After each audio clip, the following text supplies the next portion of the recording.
What's going on, guys? Joey here, back with another video. I know it's been a while. Today I wanted to talk about my favorite band of all time, the Beatles. Now, what hasn't been said about the Beatles, right? I mean, they're one of the most prolific bands of all time. But I just wanted to discuss some things that I've noticed from years of listening to them, and talk about why I think they were such great musicians and songwriters. So we're going to go through a little bit of their discography and just highlight some things that the Beatles did that made them stand out from their contemporaries, okay? So here we go. Now, one of the things that I noticed from listening to the Beatles is that they have really interesting chord progressions, okay? Take the song Across the Universe, for example. So the song starts off with a D major chord, then B minor, then F sharp minor, E minor, then A major. And then it's the same chord progression.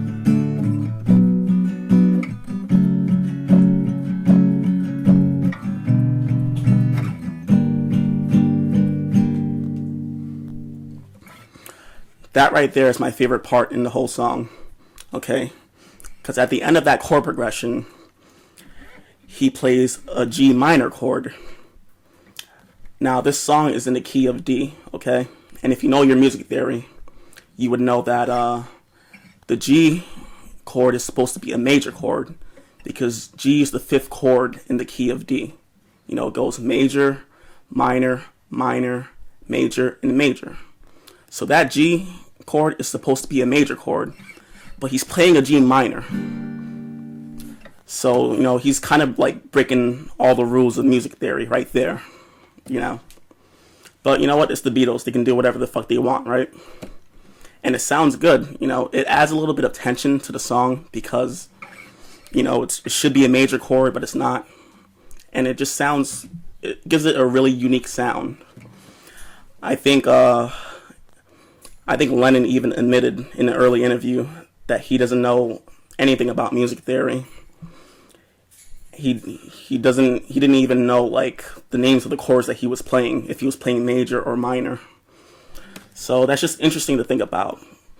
Like, the Beatles weren't, these music snobs, or they didn't really know that much about music in the music theory aspect of it. They just played whatever sounded good to their ears. So that's a good lesson for you guys. You don't always have to follow music theory. Just play whatever sounds good. And if it sounds good to you, then chances are it'll sound good to somebody else. Now, another song that has a really good chord progression is In My Life.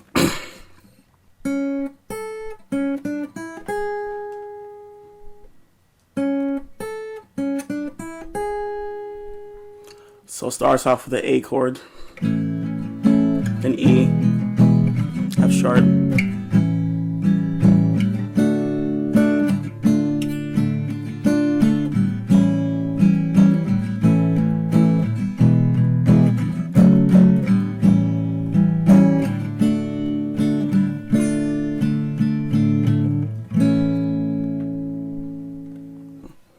okay, so that song is in the key of A major.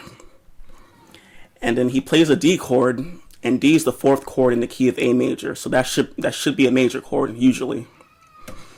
But so he plays the D chord, but then he turns that D chord into a D minor chord. And then he goes back to the tonic A major chord. So that right there, that transition from the D to that transition from the D major chord to the D minor,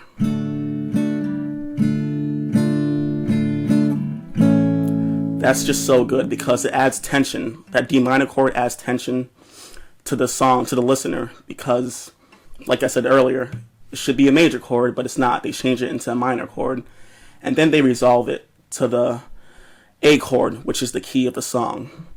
So the Beatles did a lot of tricks like that in their songwriting, not really following the rules of music theory and just playing what sounded good to their ears. And, it worked out. So Another thing that I notice about the Beatles music is that they always have really good openers to their songs. Like Across the Universe, it has this little opener over here.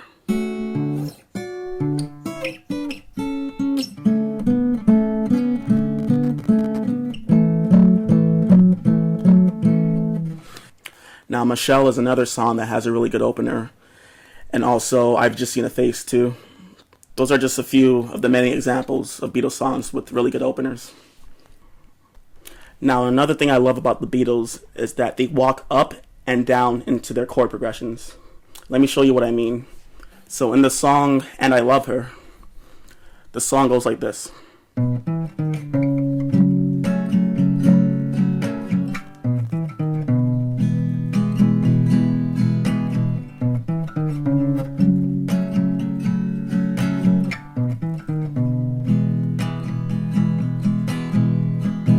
And then the song starts. So I think it's Georgie Porgy playing that chord progression right there, if I'm not mistaken. But it's a great way to like go through the chord progression.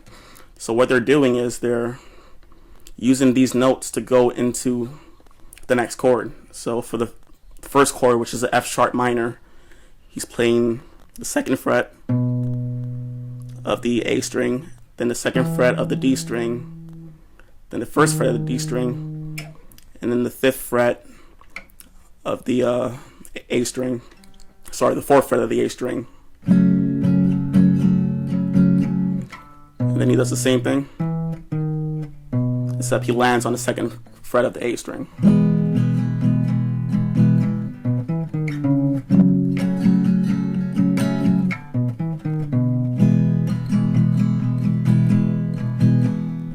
And then he does these really cool arpeggios during the chord progression, which is really cool.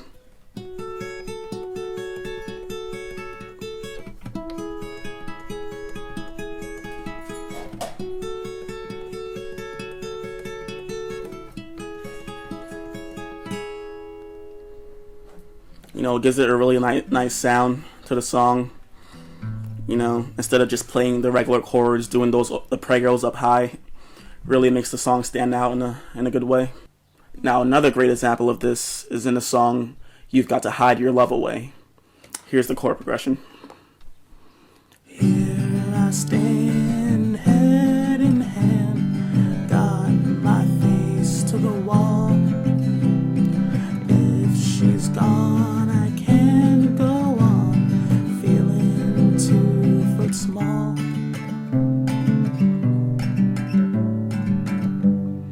So right before the chorus, on that D chord, he stays on that chord for a little bit, but he does this little walk down thing, which is really cool. So he hits the open D string, then he goes to the third fret of the A string, and then the second fret, and then the open A string, right into that D chord for the chorus. I mean G chord, sorry, for the chorus. So it's, hey, you've got to hide your love away. Hey, you've got to hide your love away. So even in the chorus, he's doing that walking up thing. So from the G chord, he goes to the C chord. And then this is what I like. On the D chord, he does this little thing where he's putting his pinky on the high E string on the 4th fret. Then he lifts it up.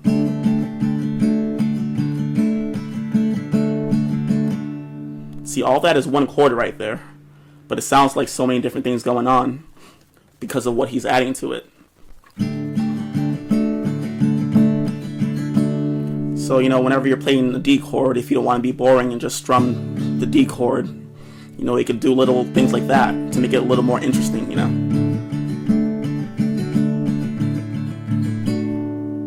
I mean, hey, that's what the Beatles did, right? And then he's also doing this in the song While My Guitar Gently Weeps. He's doing that walking down motion with the chord. So it starts off with the A chord.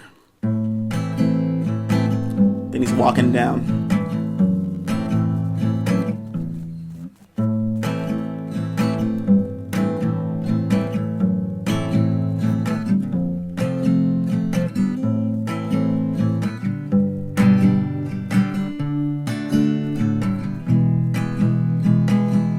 See, all he's doing right there is playing the A chord and walking down on the low E string chromatically. So 3rd fret, still the A chord. 2nd fret. See, he just walks down to that F major chord. You know, so that's a good way to spice up your chord progressions. You know, instead of just going from one chord to the next, just try doing what the Beatles did and just, you know, walk down to that chord. You know, like, let's say you're playing a G chord. You want to go to C, right?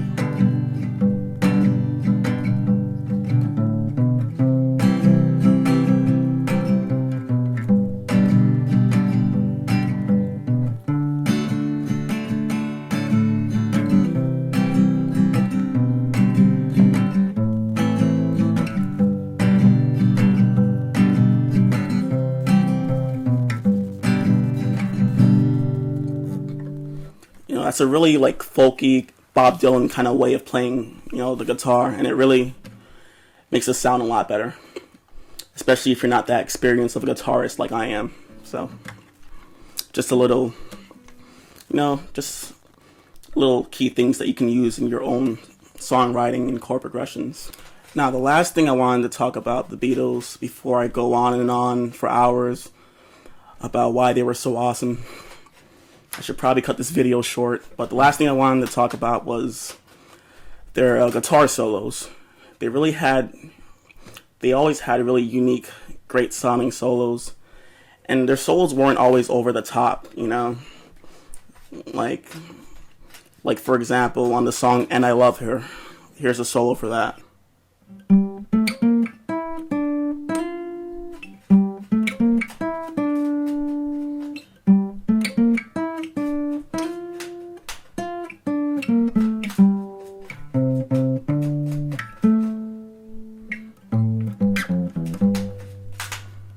See, that's a great solo right there.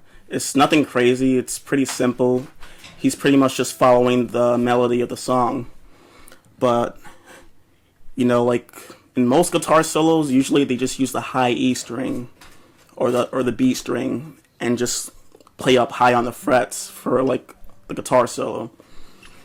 But here he's using the lower strings, you know, for the guitar solo, and it gives it more of a heavier sound, you know.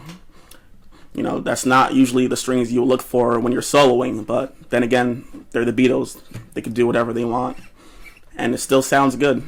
So that's pretty much it, guys. That's just some things that I wanted to point out about the Beatles and why I love them so much and why I think they're really influential, because they weren't, you know, they weren't musical geniuses by any means, but they just made music that sounded good to their ears, and that's just inspiration for anybody that's trying to, you know, make music for a living. You know, you don't need to be a musical genius to make great chord progressions or write good songs. You just have to have a good ear for music. So thanks for listening to me babble and watching my video, and stay tuned for more. Thank you, guys.